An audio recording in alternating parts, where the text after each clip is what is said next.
Fortunate Events.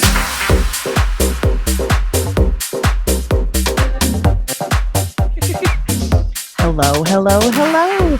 Welcome back, everybody, to the latest episode of the series of Fortunate Events podcast brought to you by who? Still me, MeMeCherry. And I am joined today by my dear friend, YouTuber, co-host of my second podcast, my dear Matty Rants. Hi, everybody. The crowd goes wild. Hello, how are we doing today? Welcome to the podcast. I don't have to say anything because this is not my show. So let me run this game. You're the second. See, and it's funny. Keith is the other one that he was like, "Hey, everybody, welcome back." Like, I'm like, you're such a host that you are the guest, but you're acting like a host. Yeah, I'm like, I'm trying. This is like, girl, just you're like, I'm gonna sit back, put my feet up.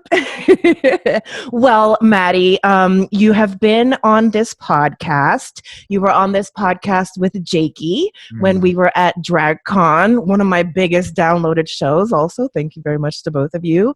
But I want to dive into Matty Rants because that was kind of like a team fun time. We didn't really get to like know. I mean, I know Matty, but I want my listeners to get to know Matty. So let's go into the Wayback Machine. Back to your baby YouTuber days. What made you want to even jump into this crazy world that is YouTubing?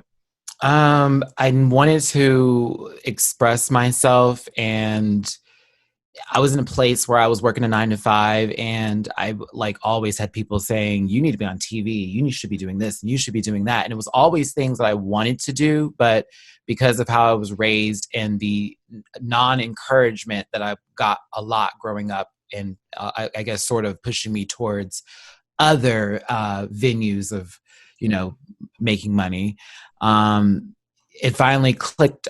And I just said, I got to start doing videos. And I was still working a 9-to-5 while I started, but, I just wanted to express my opinions and say how I felt. I went to school for broadcast journalism. I didn't finish, but, I always felt like I needed to say something ever since I was a baby. So my mom said I had the gift of gab and a hard head. And those two things go hand in hand. So I'm okay with it. But that's just really what it is. I've always had an opinion about something, and I just wanted to get it out. So, and what has been the most challenging part and your favorite part of this YouTuber journey that you've been on?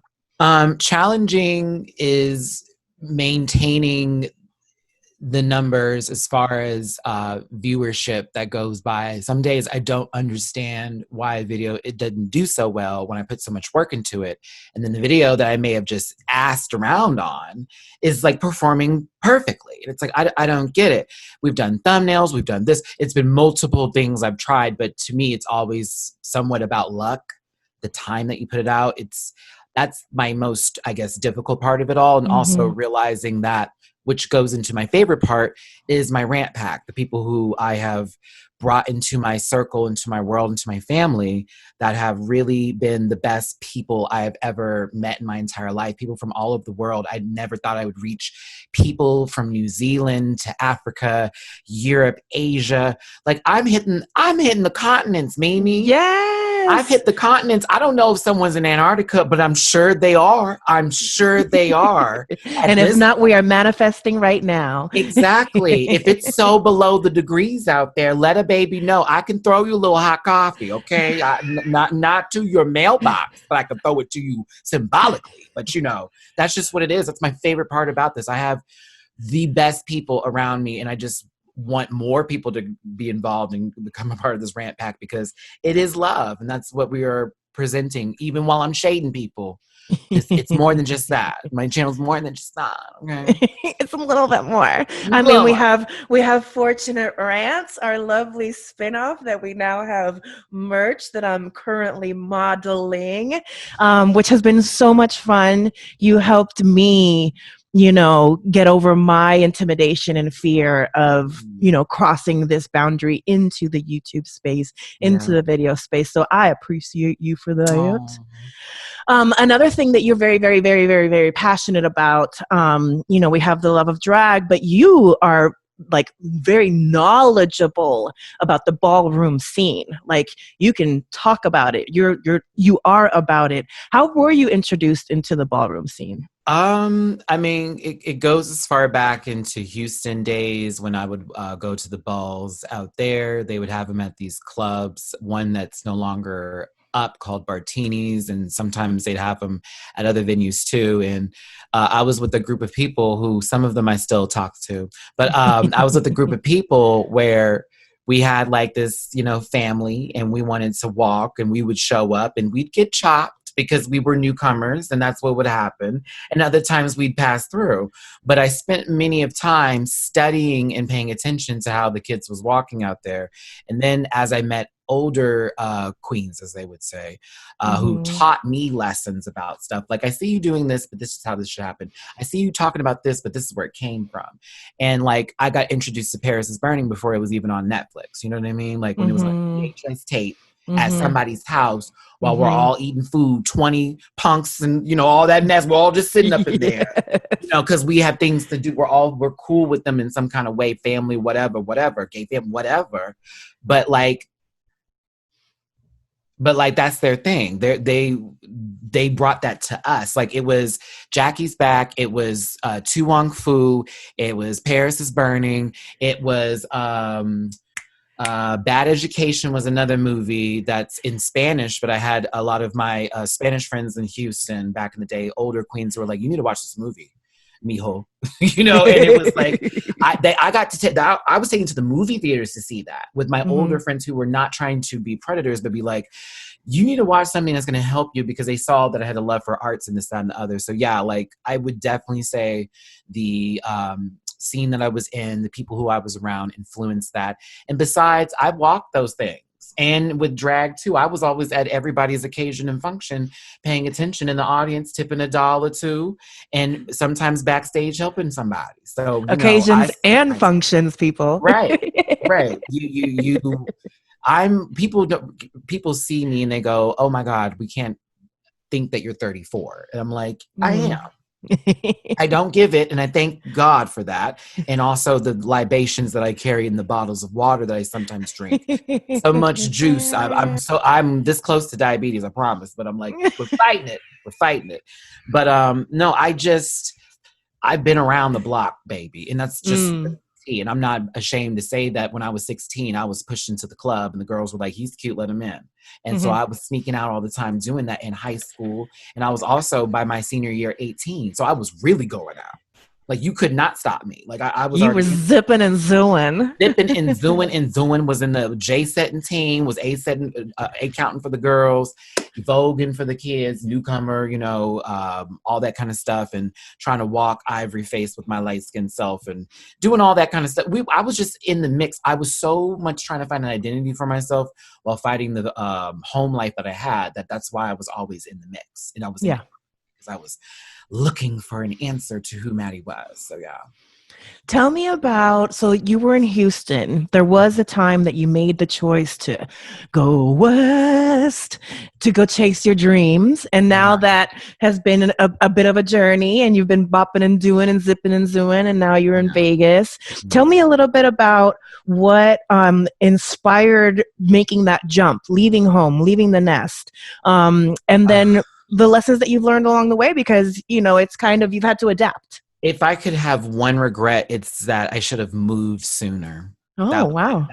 That's the reality of it. And when I thought about it, I was like, damn, if I had did this earlier, I could have really stuck this out more so, because I wasn't dealing with the pandemic at the time in my 20s when I was going through things. And I was also a much more of a, what's the headspace I'm trying to look for? Do or die headspace, which I am now, but it's me being more cautious in the die department at all.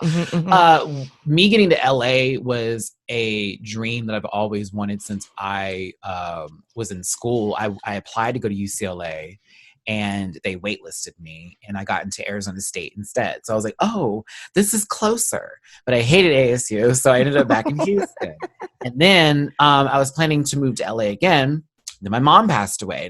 That like completely destroyed me. I ended up in Alabama. I got further away. Oh my God, no. So I ended up going back to Houston. And then as time progressed, me wanting my dream more, me getting onto YouTube, everyone saying that everyone who is on YouTube lives in LA or is on the West Coast or is close to that. You need to get there. And so I was talking to Jamar D4, who's my one of my co-hosts when we do Drag Race reviews at the time. And he was also in a life change. And we were like, we just need to do something different. I was like, bitch, I need to get to LA. I don't know about you, Jamar. I'm going to LA. I promise you. I said that to him. Girl, 2 months later, this man texts me, well, I found an apartment. Excuse me? So I was like telling him, let's get on it. And he was like, okay. And as for me, I'm doing my normal procrastination bit with this going, I'm going, but I'm going to go at my pace. Now, I will say he getting there before me pushed me faster to go.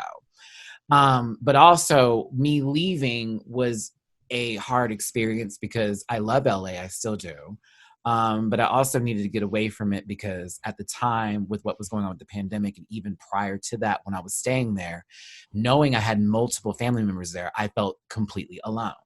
And so there were friends who I had known for years that lived out there that I couldn't relate to in this stage of my life. And it wasn't anything against them. It was very hard to deal with people who were doing something different with their success than what I was trying to do with my success. Yeah. See how I'm not taking away from what their success is and saying it's not, because everyone's success is different. What you find to be successful is your own. That's Exactly. your thing.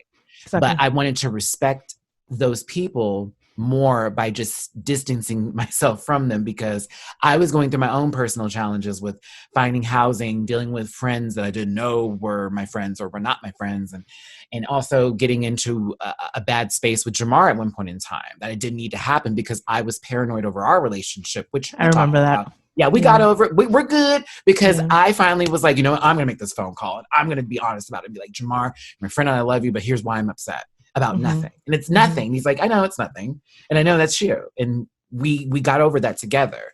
But other situations that were taking place, LA is not for the faint of heart. I am a Southern boy, true that.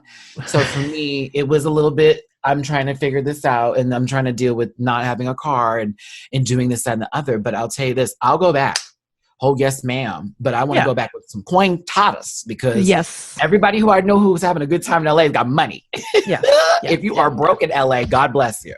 Because I know what you're going through. You're finding your good moments. You're finding things to do that are fun. You can have this, that. But bitch, if you don't got a coin and you live in LA. Yeah. So I'm going back with coin. Now, when I get that coin is up to God and me and our decision making and our talks that we have sometimes, because it's the same God that found my glasses after 2 weeks of me walking around, and I was just walking around. But I left on faith, going back home to Houston. I was met with a horrible situation with my family not being there for me when they said they were, and having a reality of understanding that as a man, as a grown man now, I can't depend on them. And this was during the pandemic. This is during the pandemic, being left at the airport at 11:30 p.m. at Hobby Airport, for that matter, in the south of Houston, not in a nice area. Girl, not not in a nice area. And didn't you have like some issues with like one of the hotels that they were like? Oh my God! I mean, hell, the hotel wasn't trying to. They charged my card 3 times, $150. Didn't want to give me my money back, and started to get aggravated with me when I was trying to pay for another room that I already paid for. So they wouldn't give me my money back for the hotel room plus the $150 they took from me.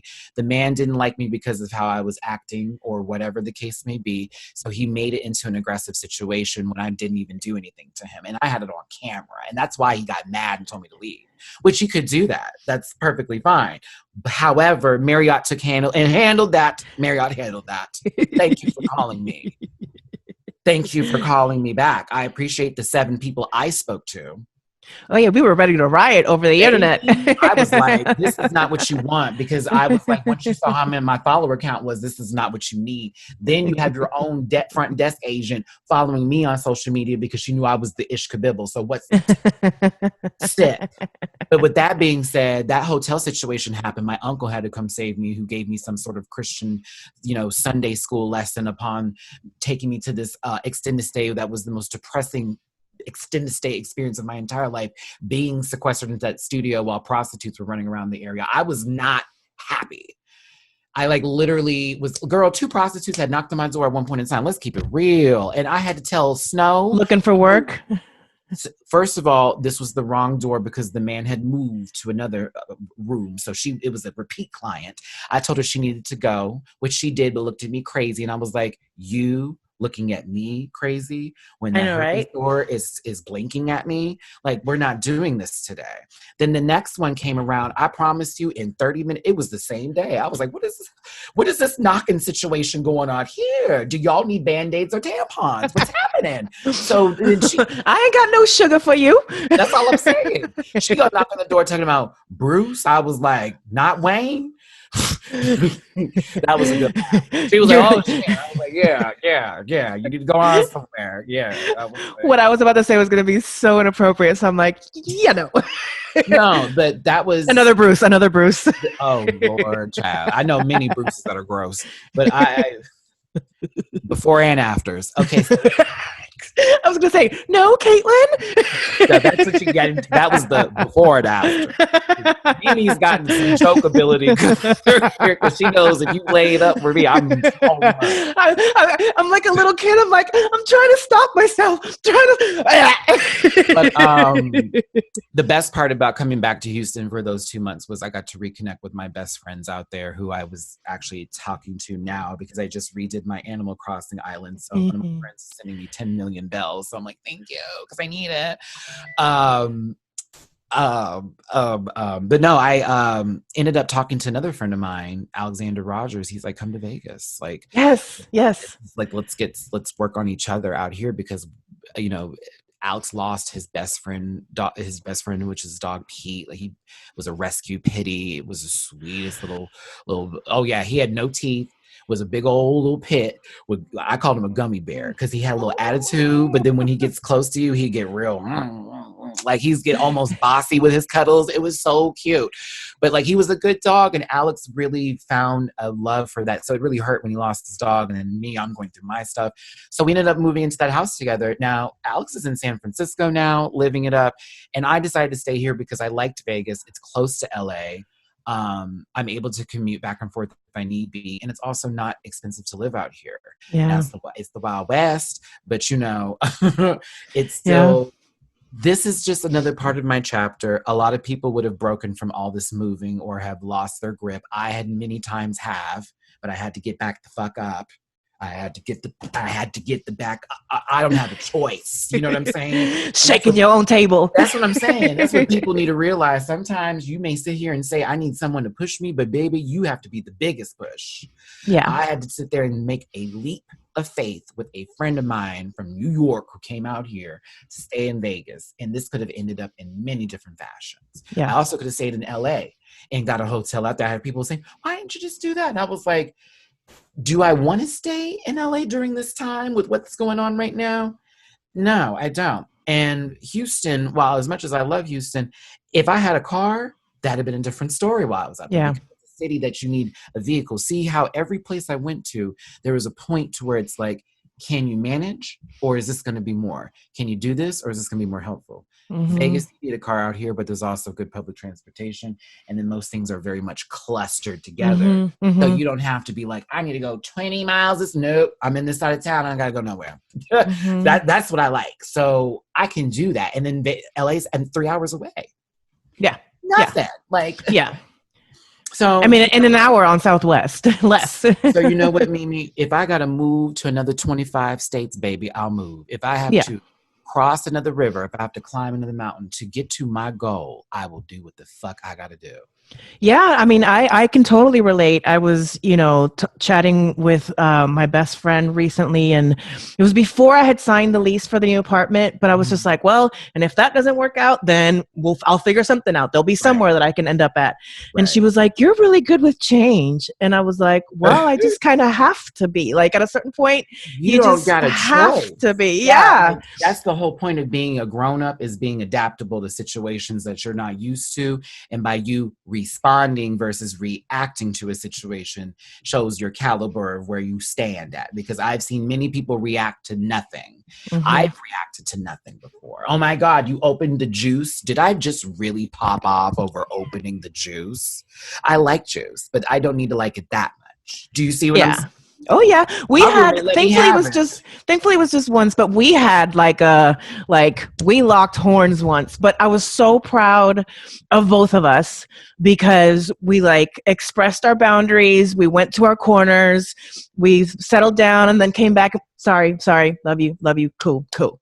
And And we reminded ourselves of that situations for that if any time we feel it's about to raise up again, it's going to be pause. Okay, this is what happened. Okay, cool. All right, now I exactly, understand. Let me reword what I was saying, yes, because my yes. tone can be sharp cheddar sometimes. I know it.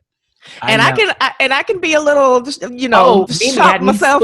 I was like sitting here on the phone, like I was trying to get her attention, but she was over. She was out of it, Oh, y'all. it was like a register from like down She's here. like, I gotta go, and I was like, Mimi. She's like, I gotta go, and I was like, I gotta go. like, Mimi, I'm trying to speak. I'm not even, I wasn't even trying to yell. I was about to be like, girl, okay, hold on. We went somewhere left.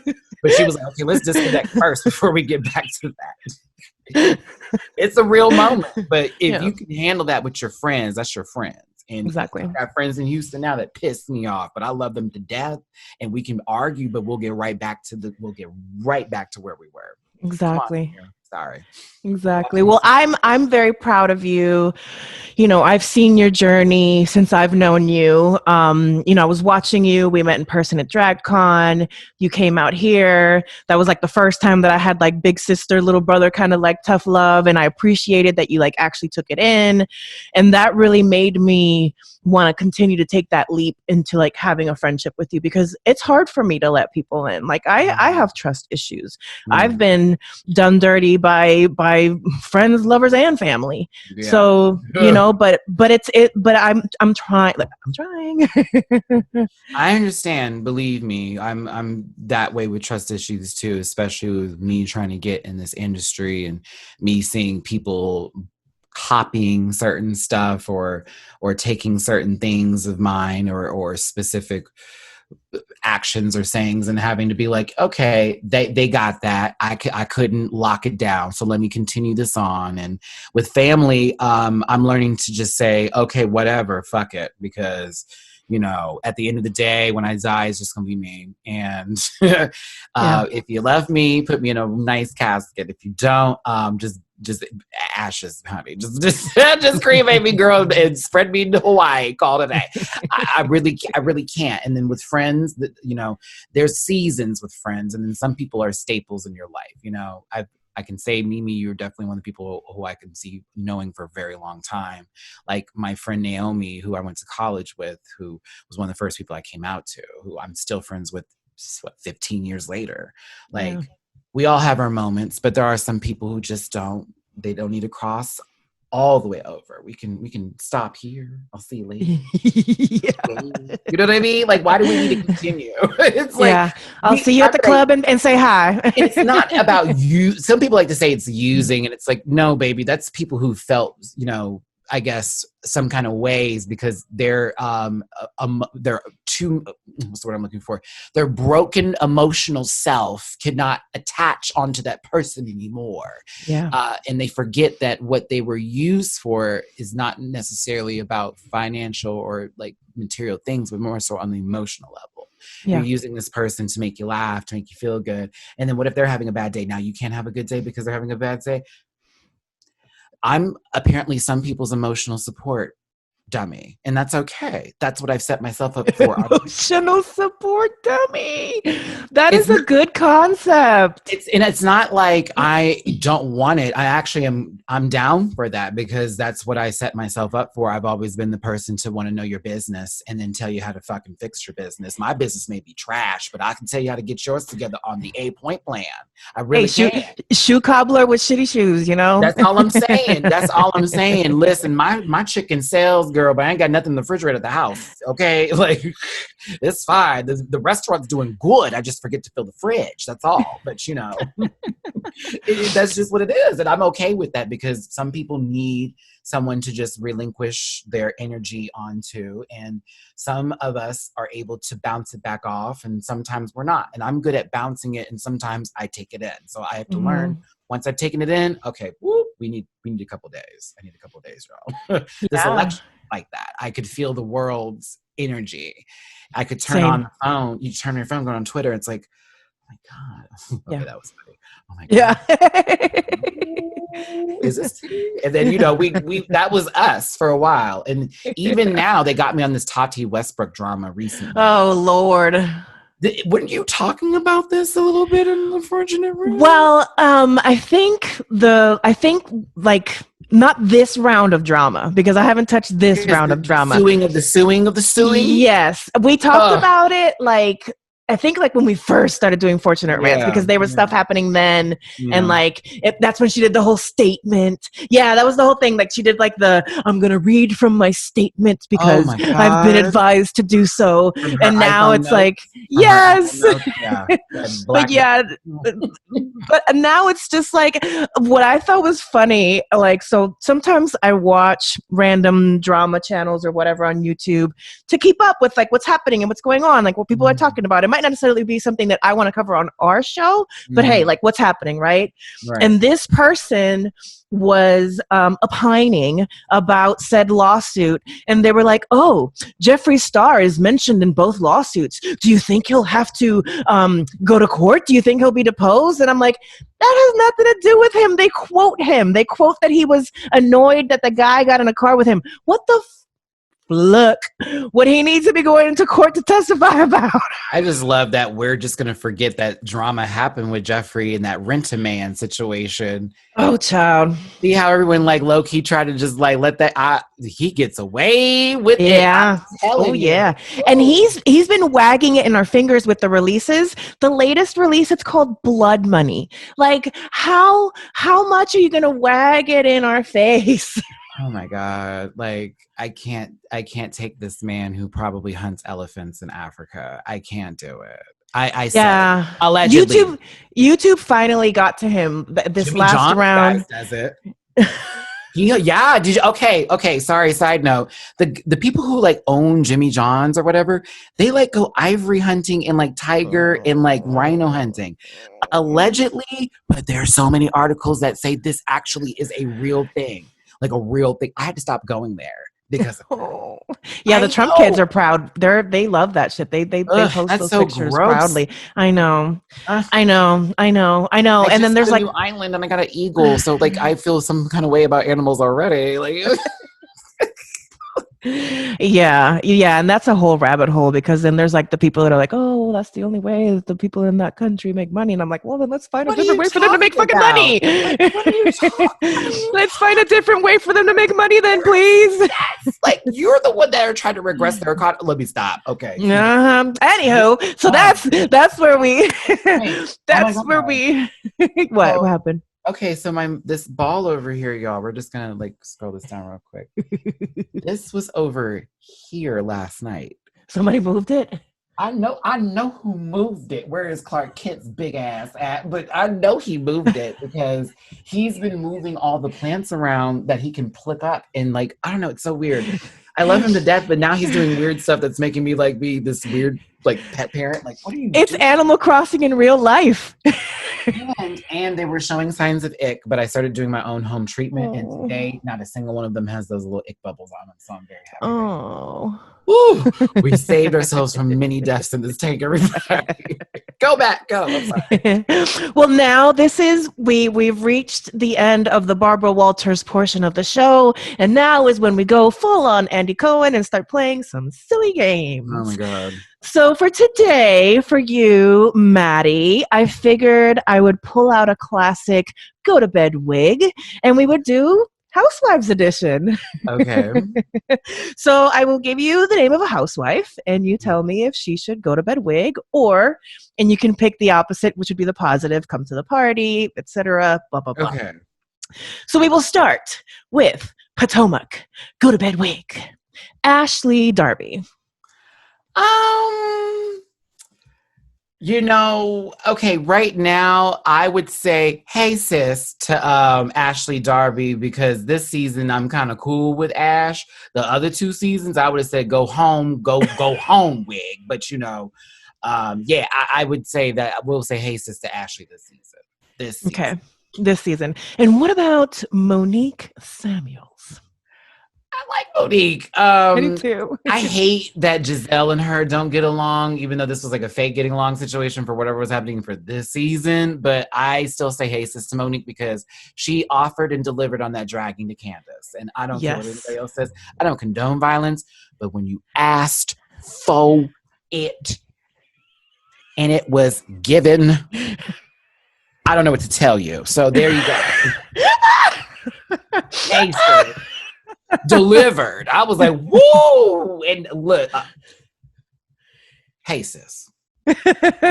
What about the Grande Dame, Karen? That's not even hey sis. That's low-key auntie. I love flipping Karen. Like, she's amazing.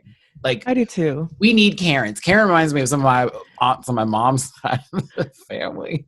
So, presentation and everything. So yeah, go on, Karen. I know. I just hope her husband starts. I hope on her Uncle a little Ben bit more. finally gets out the kitchen and starts getting back into that Karen rice. Yes. Woo! All right. What about Giselle? This is going to be controversial. So okay, we love this for her being able to bring mess each and every week, each and every week.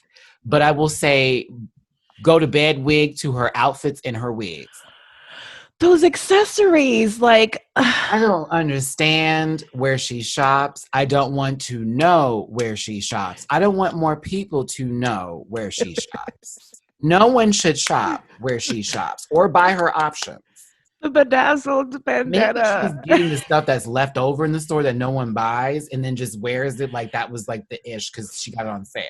I don't know, but it's a no. But it looks like it's like her daughters wear it. Let's not do them babies like that. Her and her makeshift ex-husband. Oh, Child, God. What a storyline. Pastor. I said, you really are funny, Giselle. I see you. Just don't do like Sheree did and allow her non-existent budget of a budget that she somehow has to ever over ramble you. I see you in your Fiats and your Mini Coopers. You seem to be on trend for your styles. Yes. No shade to those of you who drive one. I'm just saying she's driving one, so that makes y'all look bad. All right. What about Candace?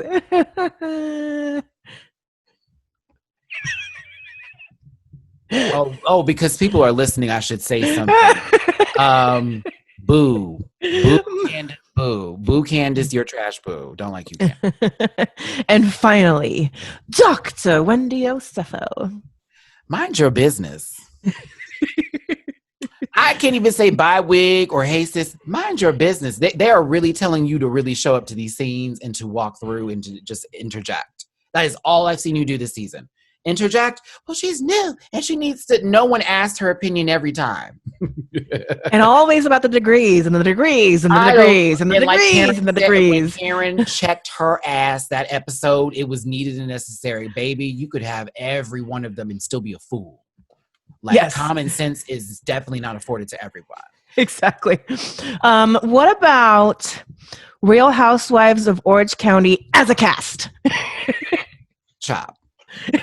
Yeah, that's why I did it as In a the cast. show. In the show. In the show. In the show. Oh my God, seriously. It's so depressing now. End it. They're dumb. Why are we here? End it. End it. What about we're gonna take the car on over to good old Atlanta? How do we feel about Candy Burris?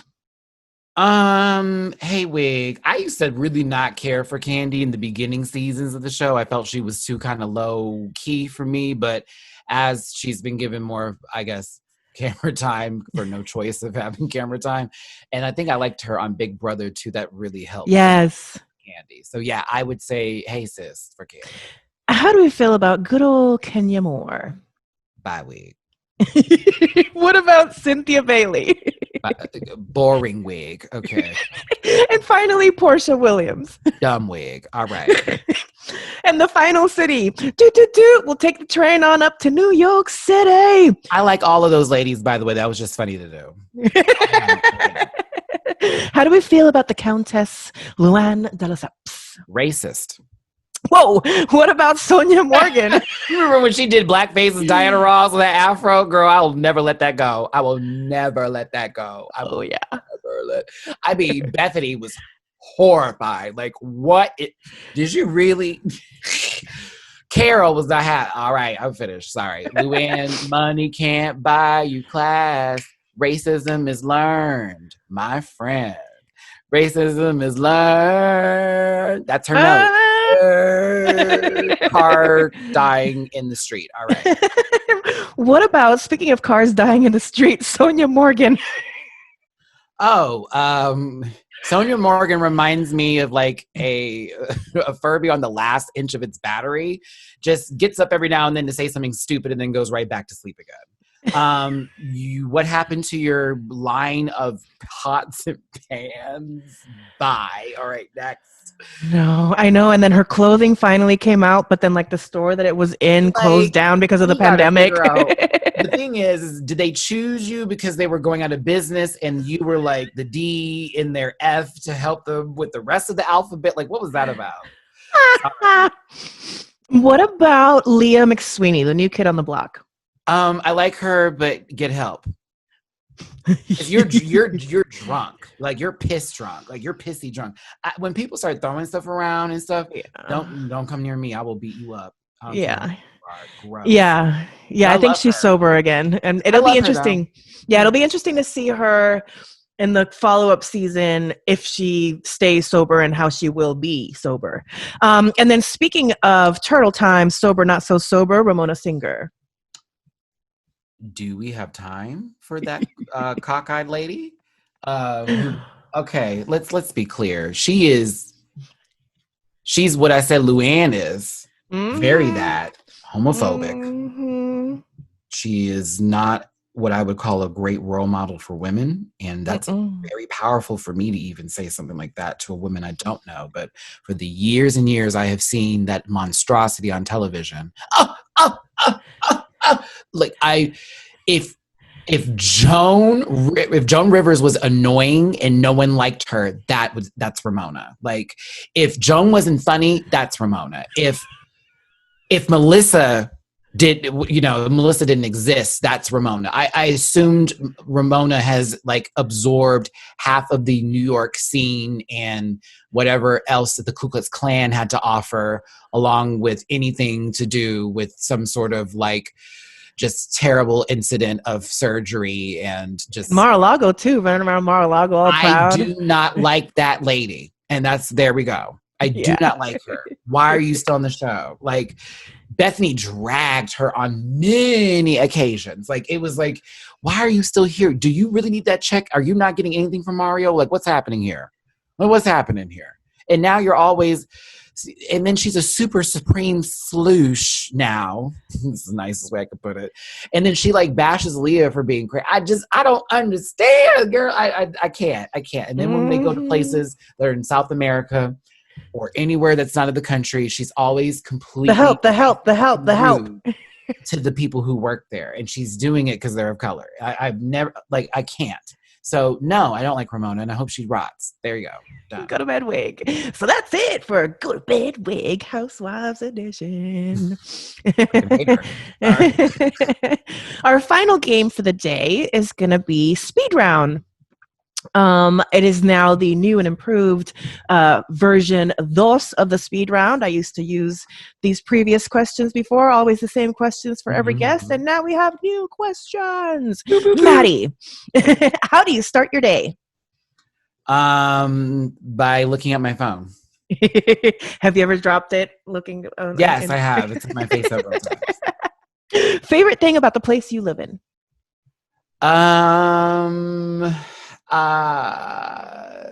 The favorite thing about the place I live in, there's a bigger kitchen. Something you never leave the house with? My wallet. Okay, the zombie apocalypse is coming, although I feel like it might already be here. Who are the 3 people you want on your survival squad? Like people I know, or like Just wait. You answer however you want to. It could be like, traits in people, like I want a person that can do this and this and this, or it could be like I want Jakey and Mariana. Like it's up to you. No, y'all would die quickly. Listen.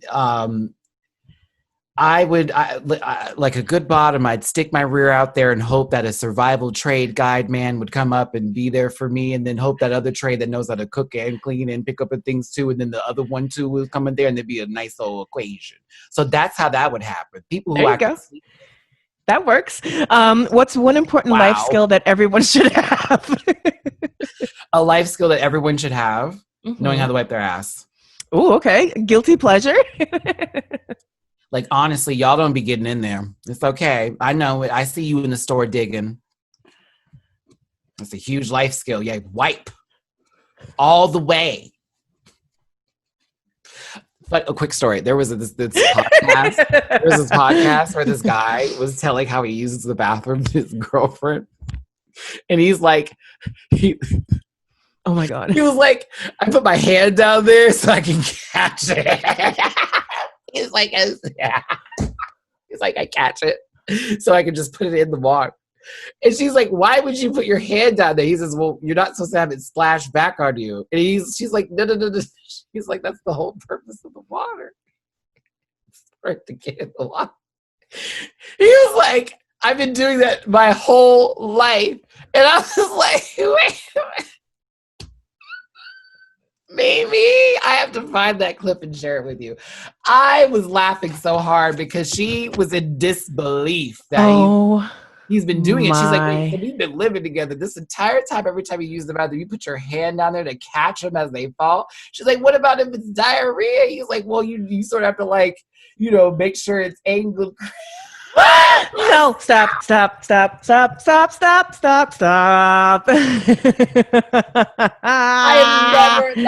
think that was one of the funniest things I've laughed at this year, was just his reaction of like disbelief and her being like, no way. Like,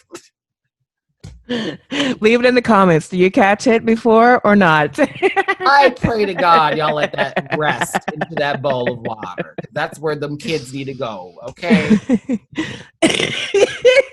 So what is a guilty pleasure of Maddie's? Guilty pleasure. I mean, cooking's guilty pleasure. I like both cooking. Okay. One word friends would use to describe you. Hilarious. What is your favorite emoji? My favorite emoji is actually the with the little monocle. Oh yes, that's like, really, girl. That's what I really. That's how I use it. Really, like good old educated side eye. It's a shady side eye. Like, question. Final question. Speaking of questions, what would you like to be known and or remembered for? Known for making people laugh, keeping it real, being an all-around friend to anybody who never felt like they had one, whether they see me online or just listen to a video or whatever.